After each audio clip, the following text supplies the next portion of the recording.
America. That's what really got me there. I always had empathy for the animals, and I always knew that I wanted to help them somehow, but I didn't know what that meant. And when I read Diet for a New America and I met John Robbins, and I learned about how animals suffer for our food, well, that was a no-brainer. That's the first thing to go. And then the impact it had on the environment. I had no idea about that. And then it was actually healthier. So that was enough for me. I've been vegan now 30 years, whatever. Now there's a ton of places to eat. There's really cool shoes and things to wear. So it's a whole new thing. And I'm not the only one, you know, paying the extra money for it, and some of the prices have gone down. So the way that we shop, the way that we eat, it's power, right? Our almighty dollar is power. And so I was in information technology for over 20 years, doing very big software development systems. So I had like 30 engineers reporting to me. And I would do things to help the animals, like write checks to rescue groups. I had my little Orange County people for animals. We got together. And then I decided to drop out of the corporate world and take everything I learned from it and give it all to the animals, right? And what, if I was going to give everything to the animals and take this hit of income and everything else, what could I do that would save the most animals? Because I'm changing my whole life, right? So if I'm going to do this, I'm going to get the biggest bang for my buck.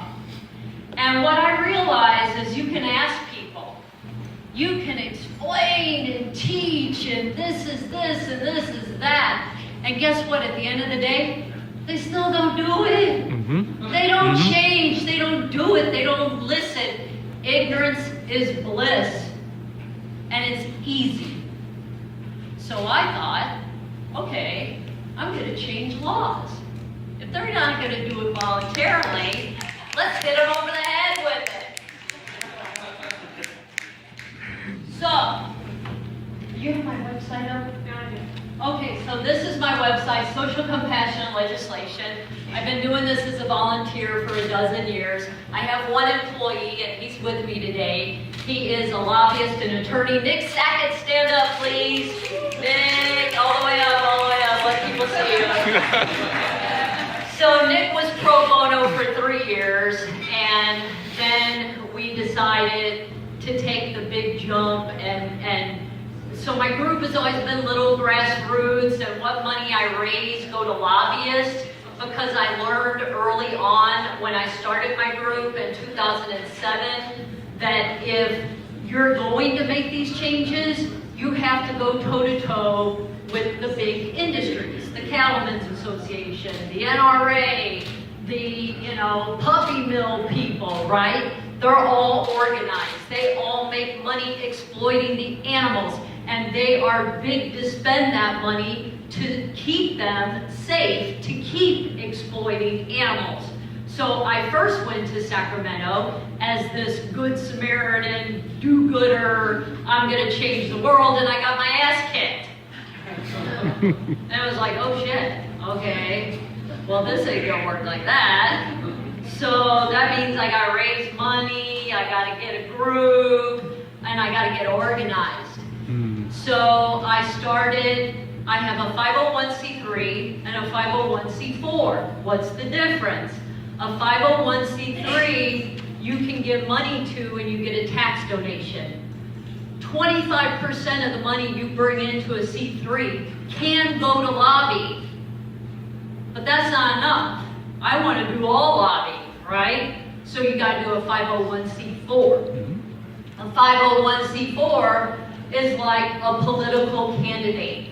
So when you give money to a 501c4, it is not a tax write-off. And that's what makes this so difficult. I have people from all over the United States call me and email me every day.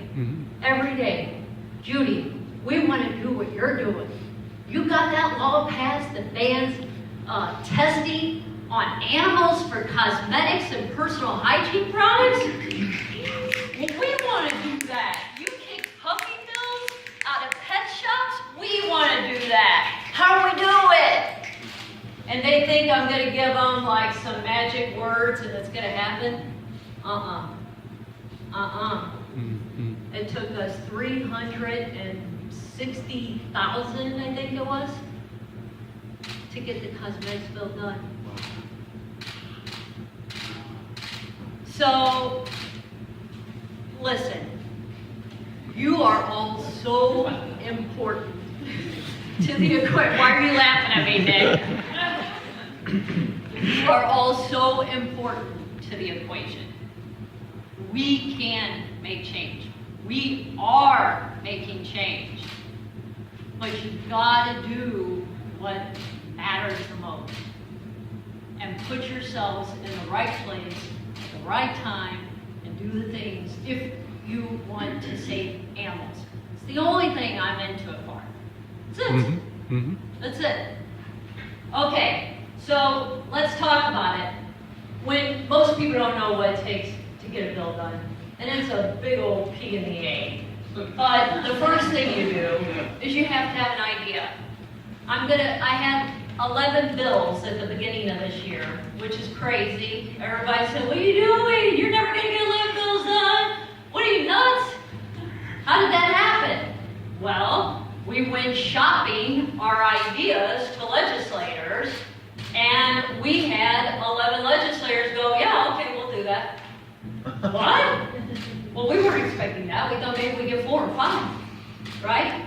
So now if you got 11 people willing to stick their necks out for the animals, what are you going to do? You going to say no? No! You're going to jump in with both feet, get Nick and hire more lobbyists and raise more money and meet Julie and everybody else and say, help! Let's get it done. So, here's my bills. Oh, will you click on campaigns? You're already on. So, the first one here is, well, let's start at the top. I'm getting busy. Okay, blood banks. Actually, I didn't know about blood banks. And PETA is helping me with our bill that is going to ban animals in circuses. And so I was talking to Ingrid, and she said, oh, Judy, you got to do a bill on blood banks. And I said, blood banks? What's a blood bank? And she goes, oh, we just did this investigation. Go to our website, watch the HemoPet. Oh, my God, right? There's 2 blood banks in the state of California, and all they do is cage animals and bleed them. They take them from their greyhound racers. They take them from the greyhound racing, and then they stick them in these bloody cages in California and bleed them every 14 days.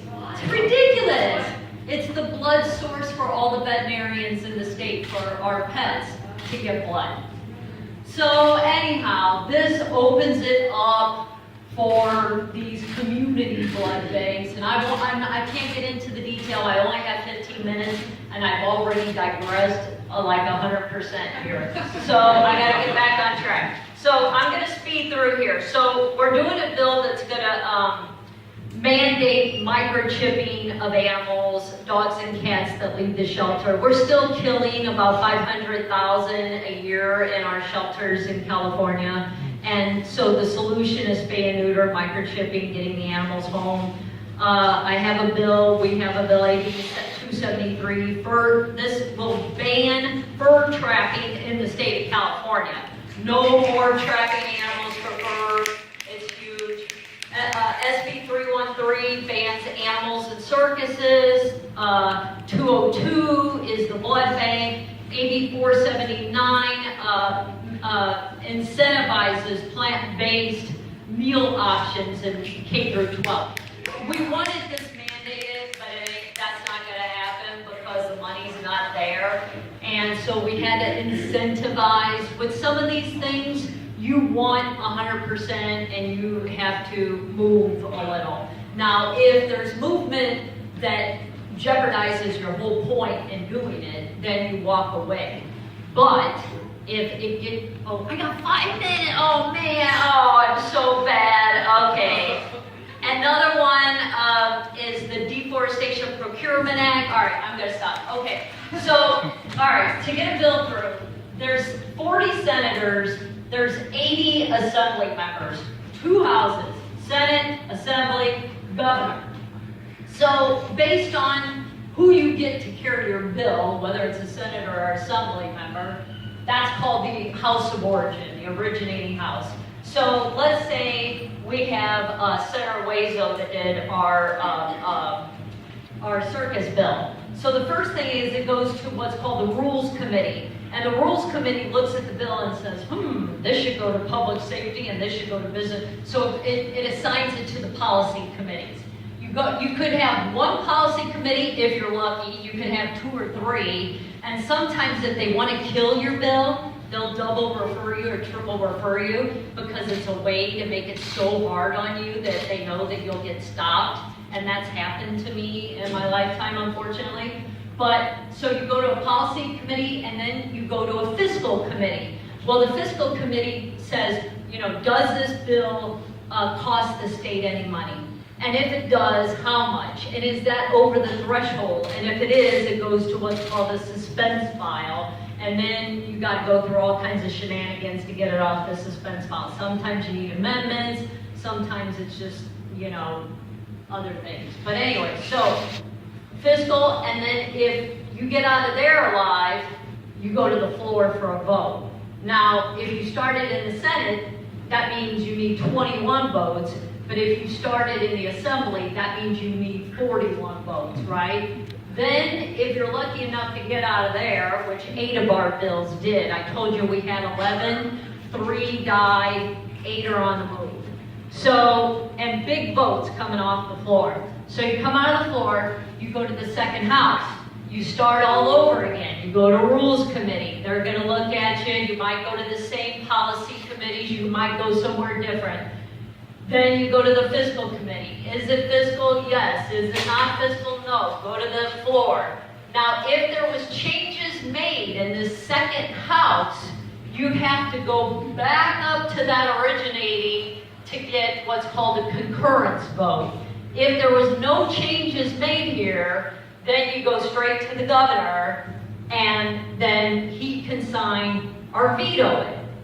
This whole process starts in January, and he has to sign or veto like October 11th or 13th. It changes every year, but it's around that time frame. So it's a very long, laborious. Julie made all these cool things that show it. So it's a long, laborious process.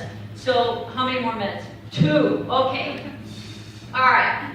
So there's 28 Dems. There's 10 Republicans. 2 vacancies. Of the 28 Dems, there's 10 women, 18 men, and 3 women. Okay, why does this matter? Because for years, the only people that voted for an animal bill are Democrats. Mm-hmm. Now, a lot of you people don't vote. I'm not going to ask you to raise your hands, because you'll embarrass yourself. You've got to vote. You have to vote. And you have to know who you're voting for. It can't just be somebody's buddy and take it at that. Where do you stand on animal rights? That's what you got to ask for. Where do you stand? And you go, what's animal rights? Uh-oh. Might not be the right candidate, or maybe they just need some education. So now we got 61 Dems and 19 Reaps. That's good, right? This is the reason why this whole fur ban thing is happening. Before this year, the blue tsunami? Nuh-uh. Banning animals in circuses? Uh-uh. This is all because of the results of the election. Yes, it's a result of all the work that we've done all these years of keeping all this stuff in the forefront, protesting, getting things in the media, but without those people to cast the vote, the At the end of the day, we could be just talking to the wall. All right, I'll end it there since I got all my good points.